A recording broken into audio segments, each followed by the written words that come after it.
পালিয়ে বিয়ে করতে যাচ্ছ? দাঁড়াও, একটু দাঁড়াও, একটু ভাবো।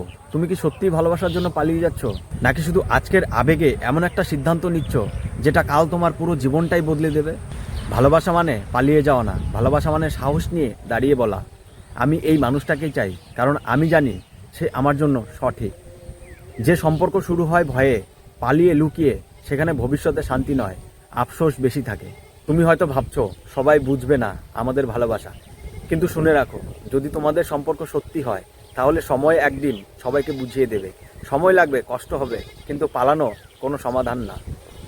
কারণ পালিয়ে বিয়ে সহজ, কিন্তু সেই বিয়েটাকে টিকিয়ে রাখা সত্যি কঠিন। যে সম্পর্ক পরিবার, সমাজ আর নিজের দায়িত্বকে এড়িয়ে শুরু হয়, সে সম্পর্ক অনেক সময় ভেঙে যায়, কারণ তার ভিতরটাই দুর্বল থাকে। তাই দাঁড়াও, নিজেকে সময় দাও, নিজের পরিবারকে বোঝাও, নিজের ভবিষ্যৎটা চিন্তা করো। মনে রেখো, যে ভালোবাসা সত্যি সে অপেক্ষা করতে জানে, আর যে ভালোবাসা শুধু আবেগ সে পালিয়ে যায়।